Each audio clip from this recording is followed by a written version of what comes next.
Hello friends, welcome to my channel. Today I'm going to tell you the fairy tale of Cinderella.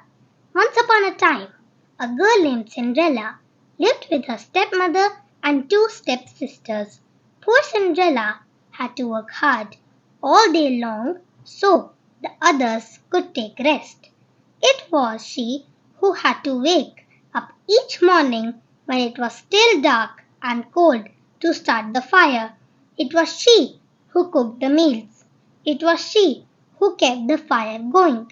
The poor girl could not stay clean from all the ashes and cinders by the fire. What a mess! Her two stepsisters laughed, and that is why they called her Cinderella. One day, big news came to town. The king and queen were going to have a ball. It was time for the prince to find out a bride. All of the young ladies in the land were invited to come. They were wild with joy. They would wear their most beautiful gown and fix their hair extra nice. Maybe the prince would like them. At Cinderella's house, she now had extra work to do. She had to make two brand new gowns for her stepsisters. Faster! Shouted one stepsister. You call that a dress? Screamed the other. Oh dear, said Cinderella. When can I? The stepmother marched into the room. When can you what? Well, said the girl, when will I have time to make my own dress for the ball? You, yelled the stepmother. Who said you were going to the ball? What a laugh, said one stepsister. Such a mess. They pointed at Cinderella. All of them laughed. Cinderella said to herself, when they look at me, maybe they see a mess. But I am not that way. And if I could, I would go to the ball. Soon the time came for the stepmother and stepsisters to leave for the big party. Their fine carriage came to the door. The stepmother and the stepsisters hopped inside, and they were off. Goodbye, called Cinderella. Have a good time. But her stepmother and stepsisters did not turn around to see her. Ah, me, said Cinderella sadly. The carriage rode down the street. She said aloud, I wish I could go to the ball too. Then, poof! All of a sudden, in front of her was a fairy. You called? Said the fairy. Did I? Said Cinderella. Who are you?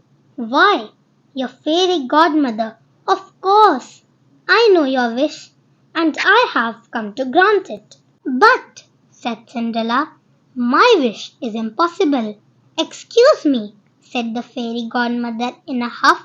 Did I not just show up out of thin air? Yes, you did, said Cinderella. Then let me be the one to say what is possible or not. Well, I think you know I want to go to the ball, too. She looked down at her dirty clothes. But look at me. You do look like a bit of a mess. Child, said the fairy godmother. Even if I had something nice to wear, said the girl, I would have no way to get there. Dear me, all of that is possible, said the fairy. With that, she tapped her wand on Cinderella's head. At once, Cinderella was all clean. She was dressed in a beautiful blue gown. Her hair was set up high on her head inside a golden band. This is wonderful, said Cinderella. Who said I was done? Said the fairy godmother. She tapped her wand again. At once, a beautiful carriage came to be, with a driver and 4 white horses. Am I dreaming? Said Cinderella, looking around her.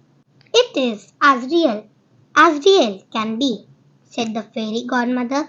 But there is one thing you must know. What is that? All of this lasts only to midnight tonight. At the stroke of midnight, it will be all over. Everything will grow back to how it was before. Then I must be sure to leave the ball before midnight, said Cinderella. Good idea. said the fairy godmother. She stepped back. My work is done. And with that, the fairy godmother was gone. Cinderella looked around her. Did that even happen? But there she stood in a fine gown and with a golden band in her hair. And there were her driver and 4 horses before her, waiting. Coming, called the driver. She stepped into the carriage and they were off. Over at the ball, the prince did not know what to think. Why do you have that sad look on your face? The queen said to her son, Look around you. You could not ask for finer maidens than these. I know, mother, said the prince. Yet he knew something was wrong. He had met many of the young women. Yet after he said hello, one by one, he could find nothing more to say. Look, someone pointed to the front door. Who is that? All heads turned. Who was that lovely maiden stepping down the stairs? She held her head tall and looked as if she belonged, but no one knew her. There is something about her, said the prince to himself. I will ask her to dance. And he walked over to Cinderella. Have we met? Said the prince. I am pleased to meet you now, said Cinderella with a bow. I feel as well if I know you, said the prince. But of course, that is impossible. Many things are possible, said Cinderella, if you wish them to be true. The prince felt a leap in his heart. He and Cinderella danced. When the song was over, they danced again. And then they danced again, and yet again. Soon the other maidens at the ball grew jealous. Why is he dancing all the time with her? They said. How rude! But all the prince could see was Cinderella. They laughed and talked, and they danced some more. In fact, they danced for so long that Cinderella did not see the clock. Dong, said the clock. Cinderella looked up. Dong, said the clock again. She looked up again. Oh my, she cried out. It is almost midnight. Dong, rang the clock. Why does that matter? Said the prince. Dong, called the clock. I must go, said Cinderella. Dong, went the clock. But we just met, said the prince. Why leave now? Dong, rang the clock. I must go, said Cinderella. She ran to the steps. Dong, said the clock. I cannot hear you, said the prince. The clock is too loud. Dong, rang the clock. Goodbye, said Cinderella. Up the stairs she ran. Dong, went the clock. Please stop for a moment, said the prince. Oh dear, she said, as one glass slipper fell off her foot on the stair, but Cinderella kept running up. Dong, said the clock. Please wait for a moment, said the prince. Dong, rang the clock. Goodbye, Cinderella turned one last time. Then she rushed out the door. Dong, the clock was quiet. It was midnight. Wait, called the prince. He picked up her glass slipper and rushed out the door. He looked around, but could not see her blue dress anywhere. This is all I have left from her, he said, looking down at the glass slipper. He saw that it was made in a special way to fit a foot like none other. Somewhere there is another glass slipper, he said, and when I find it, I will find her too. Then I will ask her to be my bride. From hut to hut, from house to house, went the prince. One young woman after another tried to fit her foot inside the glass slipper, but none could fit. And so the prince moved on. At last, Prince came to Cinderella's house. He is coming, called one stepsister as she looked out the window.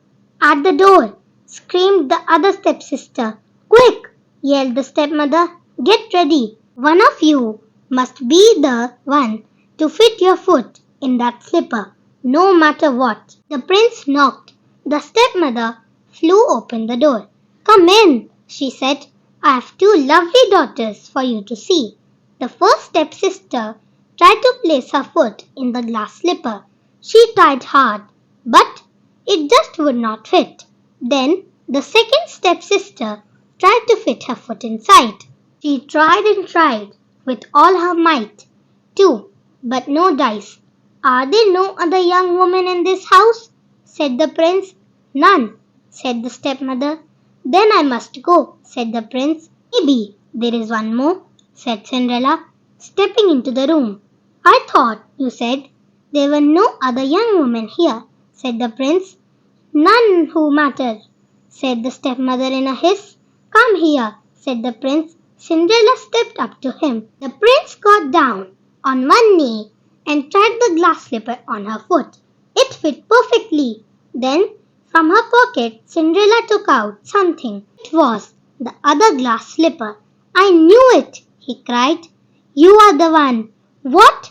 Shouted the stepsister. Not her, screamed the other stepsister. This cannot be, yelled the stepmother. But it was too late. The prince knew that Cinderella was the one. He looked into her eyes. He did not see the cinders in her hair or the ashes on her face. I have found you, he said. And I have found you, said Cinderella. And so Cinderella and the prince were married, and they lived happily ever after. Thank you for watching my video. Please like and subscribe my channel for more stories like this.